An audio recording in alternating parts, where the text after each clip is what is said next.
welcome Karol to the Too Long to Listen podcast. How are you feeling? Fantastic, thank you. Great to be here.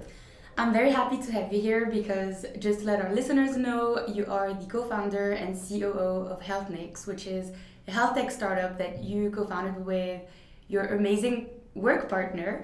And today the idea is to delve deeper into your experience working from London in Amazon as a business analyst to becoming a founder and exploring the challenges of entrepreneurship. So how do you feel about sharing your experience with us? Let's do it. That's what I'm here for.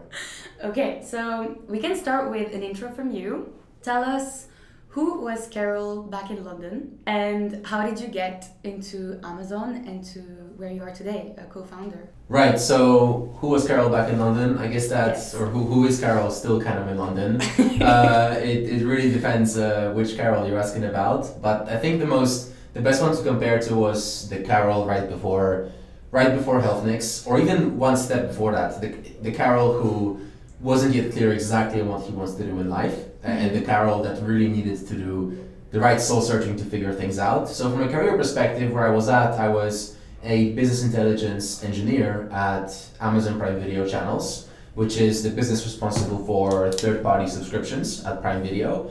It's a role, so a BIE, business intelligence engineer, is a role that combines data analytics, data science, and data engineering. So you could call it like a generalist data role. Mm-hmm. And it was the right role that I wanted at the time. I could apply my technical skills, I could grow my analytical skills. So overall, that was that. And yeah, that's where I was. And so how was that experience for you from a young professional living in the UK? You had graduated from UCL and Imperial College, of course, which yeah. you did not mention, but that's really important. And then you landed a job in Amazon. How were your first years there? Like, did you feel like it was the right role for you? Maybe you can tell us more about what you had studied as well and what you graduated in to then land a job in business analytics.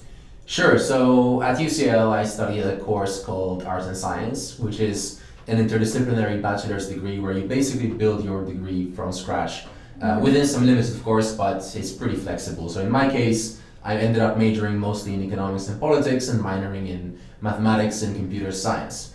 And after doing that for 4 years in total, with 1 year on my exchange in Paris at Sciences Po, I wasn't yet sure, if I'm ready to really dive into working full-time just yet. I think I wasn't really ready for it just yet, and so I decided to apply for a master's degree. And that's how I landed at Imperial College Business School, studying the MSc in Business Analytics. And that was the right course for me because it was at the intersection of two areas that I enjoyed the most during my bachelor's degree, which was business and programming, coding. And I felt like having this technical skill set in this world of big data analytics would be really relevant, really helpful for my career. Yeah. And that's why I went into Imperial.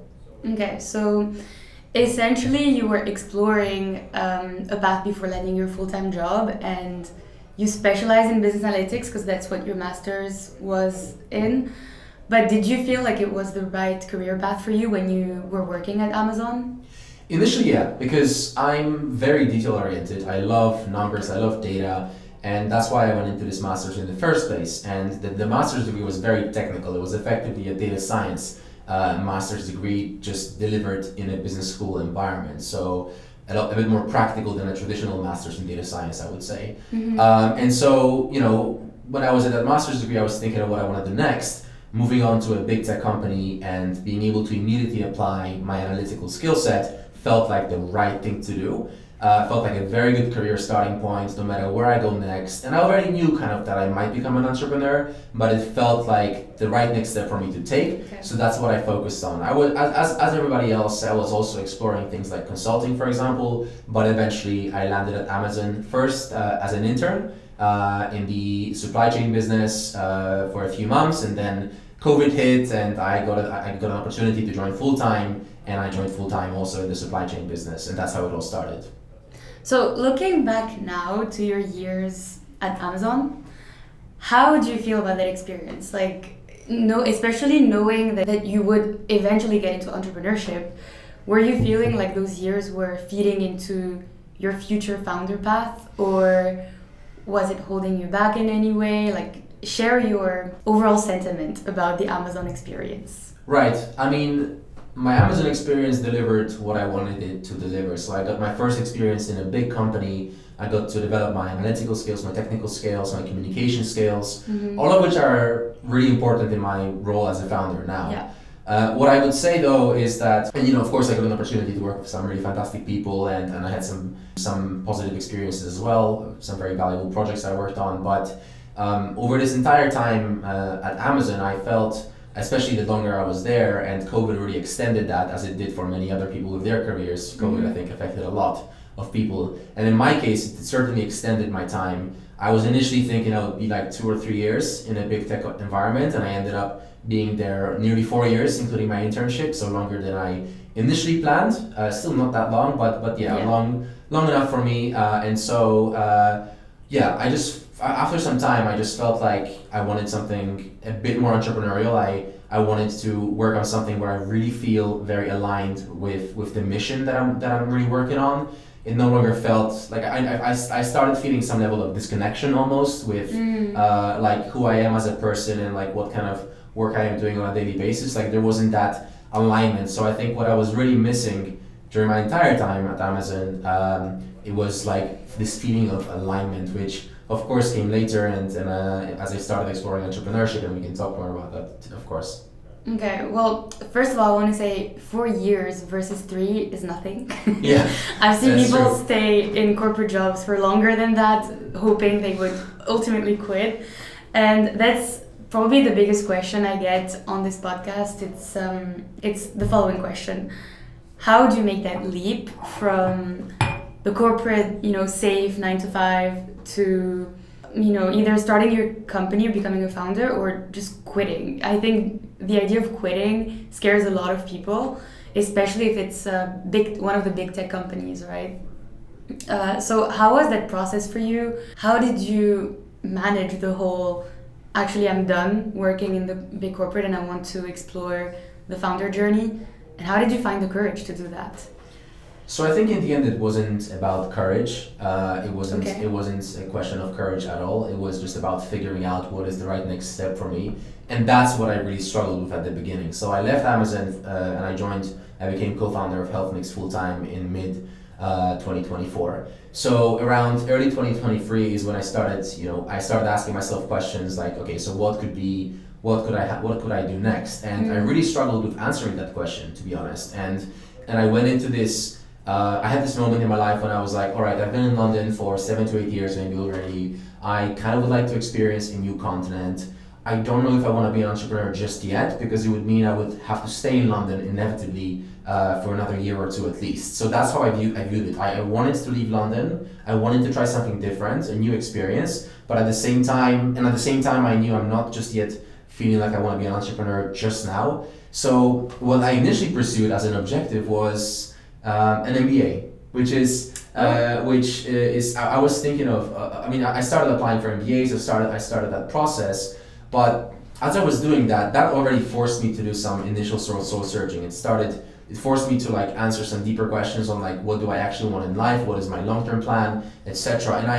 And I was kind of struggling to answer some of these questions. So around mid 2023 is really funny actually. I met up with a close friend of mine, spoiler alert, who is my co-founder today. Right. I met up with her at a party back in Poland where we come from, and she told me about this incredible personal development program that she did called Lifebook, and on this platform called Mind Valley, and how because her answer to me to what I'm trying to do was, Karol, you seem lost.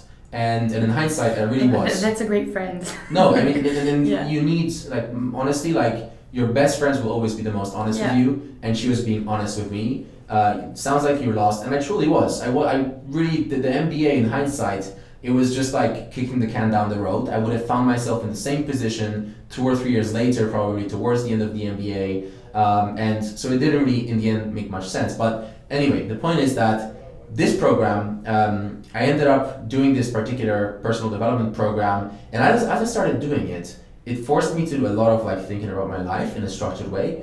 And basically, I ended up like pushing away any of the MBA work, and that's when I realized something's wrong. It feels like internally I'm doing everything I can not to do this MBA work, and it was time to make a call. I had to make a decision. All right, so what are we actually doing here? Yeah. And I decided to abandon it, and I decided to go all in on my life book to figure out what do I actually want in life. And quick overview, Life Book is a program. You go through 12 areas of life, in a very comprehensive way, using the same structure for each area. It's a guided program. At the end of the program, you arrive at your outline of what you want in life, and they make you prioritize the objectives. They ask you, so think of it this way, like which 5 objectives, if you had today, would make you feel like you're living the life of your dreams? And that's how they make you prioritize. So choose this 5 or 6, and then go all in on that. Make a 5-year plan and go all in on that. And that's what I did. So I did the program, picked my areas, built my 5-year plan, broken it down into yearly milestones, and then went all in on that. And again, spoiler alert, since that point in time, I feel like my life has been unfolding just like one step after another in the way I envisioned it. Yeah. And frankly, I don't think it's a matter of luck. It's just a matter of this complete alignment and full clarity on what I want in life. So that's how that's kind of what really helped me. But I'll pause here because I realize I'm just so incredibly passionate about this topic that. But that's great. It's great to share your passion. I think first. I remember meeting you when I think you had just finished your program or towards the end or something, and you were so happy and peaceful. And I was like, what did you do? Like, is it therapy? Like, what's up with you, Karol? And it was actually this program, which I had never heard about before, and I'm sure most of the listeners probably will be learning about this. But do you think that was a way for you to bring structure to your ambition and your drive? Or do you think if that didn't happen, you would have still been stuck in either Amazon or an MBA or the wrong career path for you? Like, I'm just trying to figure out whether it came from the program or from within you, and the program was just a way for you to kind of structure your thoughts. So structure is my comfort zone. I thrive in structure. So what I'm doing right now as a co-founder is the exact opposite, to be honest. But that's fine. It's part of the growth journey. Right. But I think this program gave me the right structure to think about my life. Okay. And so it just gave me this. It's like a GPS when you're going to traveling in a new country, right? So that's kind of what it gave me. And I don't know how I came up with this comparison, but it's your North Star. Yeah. Okay. So that's the role life book played for me. Okay, yeah. I'm asking the question because I also know that some people are not as structured as you. Like, they just feel very impulsive. They're like, you know what, I'm done with this job, I'm going to quit. And others actually need someone to wake them up, like your friend. It's like you look lost and helped you through that. So let's talk about that a little more. So that friend is today your co-founder. Yes, yeah. So tell us about how you got into Healthnix, what it's about, like what problem are you guys solving, and why are you so passionate about this mission? Right, and so the way it happened, the way it came together was another very funny story. So it was already early 2024. I was already fully aligned on what I want in life. I had finished Life Book. I knew what I want, and I was starting to take steps in that direction. And Maya and I just caught up one day, and I started sharing my learnings from Life Book because she was curious. We both started sharing our learnings because we both did it. And by that time, I already knew that I want to be an entrepreneur, a founder at the intersection of health, data, and technology. And simply being because I'm very passionate about, first of all, health. I have a competitive sports background. I trained windsurfing as a teenager as part of the Polish national team. So I've always really been doing a lot of sports. I come from a very health conscious family. Things like diet, being physically active have always been very important for us. And so I've always been it became just during Life Book, it became very clear that this is the topic that I'm most passionate about. So why not pursue my professional career in that space? And then data and technology just so happens to be my specialty from my master's degree from Amazon. And so if I could combine those few things together, I would be able to, I feel, do something that I'm really passionate about. And another piece that I would add was, for me, it was really important to have an impact in my career. So I've always been a very impact-driven guy. I've volunteered in many different, environments, and I've always loved helping people, and I really just enjoy that. So I knew that in the health space, I would have exactly that opportunity. So I shared that with Maya, and she was already working on Healthnix. She had already started that, and frankly, like, initially we were thinking I would join her maybe one day as like a chief of staff or something like that, and that's how we kind of left it. And I started, like, we met up a few more times. I kept on looking for my opportunities, thinking of my own ideas of what I could do alongside my work at Amazon, of course, and things weren't yet coming up. And then just one day, Maya, like, sent me a message and was, "Hey Karol, I have this wild idea. Would you like to be my co-founder?"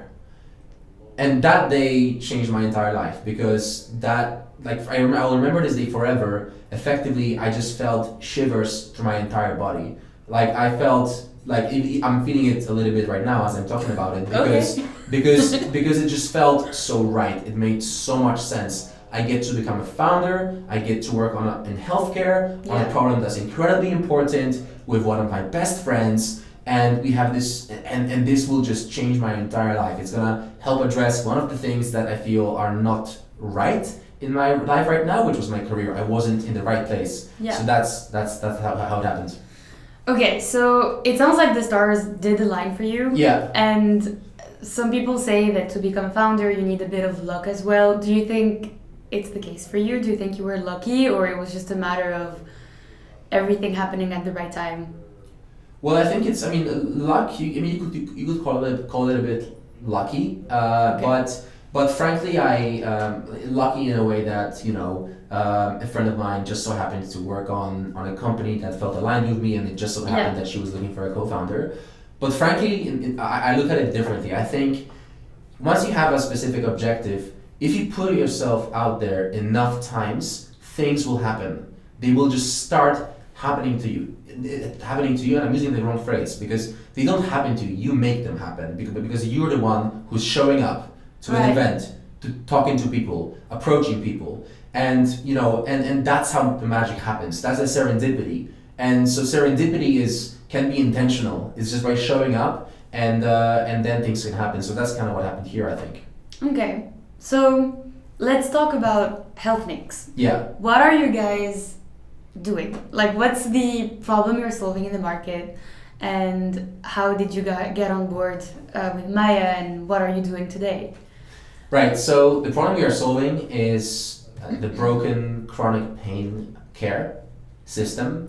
And what I mean by broken is, first of all, chronic pain, at least in the United States, affects 1 in 4 American adults. So it's one of the most prevalent chronic conditions, and it's a huge burden for the US economy as well. Generally, the reason why it's such a big burden is because the system doesn't work. Mm-hmm. And what I mean by that is, first of all, it's medication first. So people typically, as a treatment, receive medication instead of addressing the actual root cause. And these medications frequently have side effects, which makes this problem only worse and makes them only come back to the hospital for additional treatment or to their doctor. Right. Secondly, there's not enough pain specialists. So in the in the US, once again, this statistic we found is that there is only 1 pain specialist for 28,500 patients, which is just incredible, crazy when you think about it.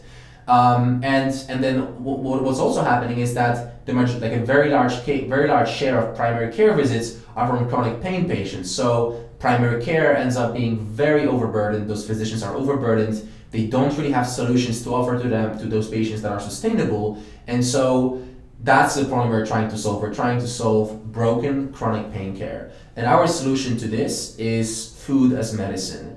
We want to help patients identify the most optimal dietary changes that will help improve their symptoms, will help them manage their symptoms based on their biomarkers, their symptoms, their preferences, their culture, their lifestyle. So effectively, highly personalized dietary changes to help manage their symptoms. So that is the overarching idea behind the company. And the way it came about effectively was my co-founder Maya's patient story. So she was in London in her mid-20s with chronic hip pain. And she was lost in the medical system. She was on the best possible insurance and just went from one doctor to another, and nobody was able to help her. One day, a physical therapist told her, I have no idea what to do with you, really, to be honest. But have you thought about maybe like diet, or like looking at your lifestyle, like your labs, lab results? And she was like, okay, that's interesting. I haven't thought of it before. And that's when she started working with a functional nutritionist. And the functional nutritionist didn't know exactly what was going on with her just yet. But what he could see is that there were elevated inflammation levels. It felt like her gut health was also off. And so they started testing different dietary changes to possibly help with that. And after some trial and error, they arrived at a number of foods that Maya, my co-founder, needs to avoid in order to keep her symptoms under control, to avoid flare-ups.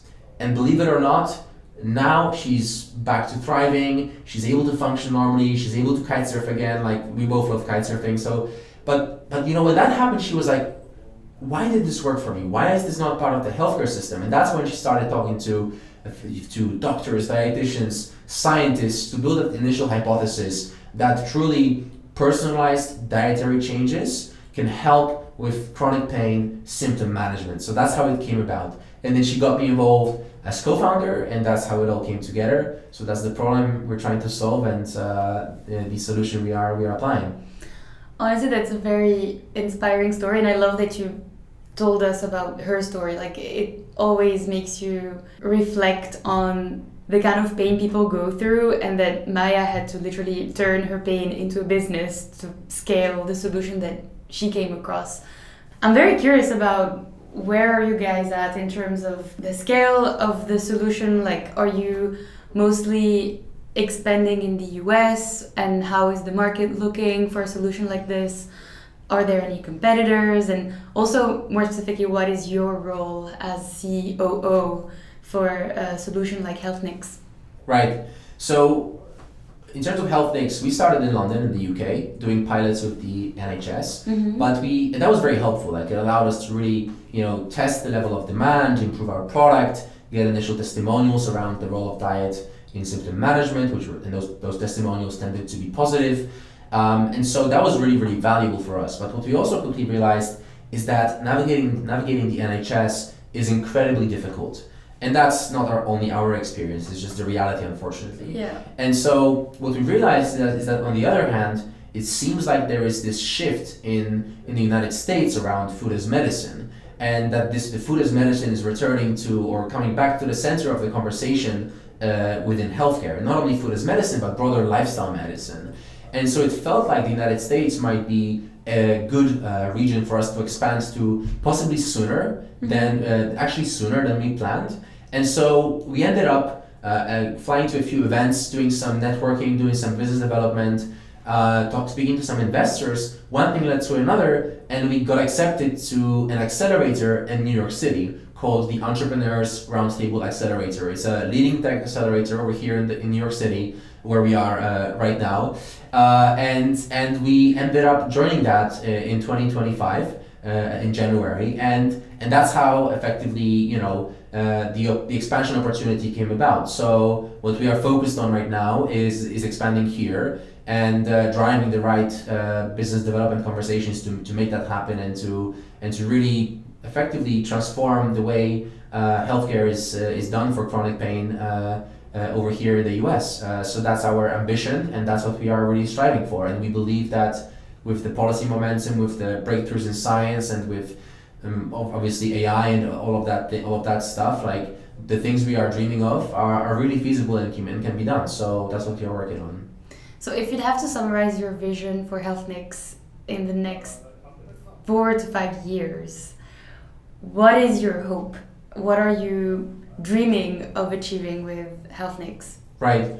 So our dream is that when somebody thinks of chronic pain, instead of thinking about surgery, pain medication, they think of lifestyle medicine. And specifically, they think of food as medicine. They think of what are the inputs, what are the things that I'm putting into my body today, and how may that be affecting my levels of inflammation and other factors that may be driving chronic pain. So that is my dream, that people think of lifestyle medicine, food as medicine first, instead of medication or surgery. And as part of that dream, of course, or as part of that ambition, I hope that the first solution they think of is Healthnix. But Healthnix not in a way that rebels against traditional healthcare, but Healthnix in a way that works together within traditional healthcare with real physicians, with real dietitians. Because the healthcare system is not going away, it will always exist. It's just about improving the way it works with innovations. And we've seen many success stories of food as medicine already in other sectors, in other chronic conditions like diabetes or gastrointestinal health or even oncology. So chronic pain is the next one in our view, and we want to improve the way it's approached. I have a question for you to wrap up the episode. My final question to you is, from everything you've experienced, everything you've learned, jumping from Amazon to not only becoming a co-founder, but working on something you're so passionate about and super aligned with, what is your tip to someone who has been struggling to leave their corporate job or a job that they just hate to get to a place where they're proud and happy to work on something they're passionate about, although afraid to make that leap? What is your advice to that person? My number one advice is to do enough soul searching to figure it out. It sounds pretty blunt, but that's the reality of it. Nobody will do it for you.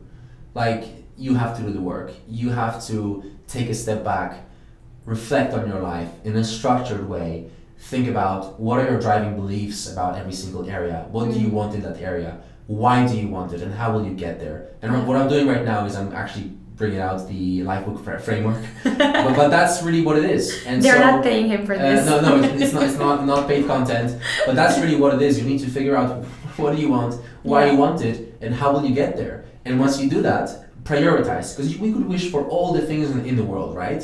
But only a few of these things truly matter, or they are the needle movers. So whether it's a program like the one I did or other programs, like that's something that can be incredibly helpful. And the other tip I would give is try to surround yourself with people who seem to be on a path towards what you also want in life, because they have probably come across similar challenges and they have managed to somehow overcome them. So you're not alone in this. A lot of people struggle with this. A lot of my friends were on that soul searching journey as well around the same time as me. So this is just common. This is just reality. But once you figure it out, I can tell you that with the clarity comes so much excitement, and you just go for it. And you will feel the shivers. You will feel the shivers, yes. But honestly, this resonates with me a lot, because I remember I came to you when I was also struggling with my career decisions and I was considering leaving my job in London, and you helped me structure my thoughts. I don't know if you remember this, because I do really, really well. And talking to you about it was really helpful to just give me clarity, and talking to a friend is always a great way to get closer to where you want to get. So I love those tips, and thank you so much for joining me on this episode. So proud I get to share the Healthnix story, and I'm sure you'll be on more podcasts. I have no doubt. Thank you so much for having me, Sonia. Thank you.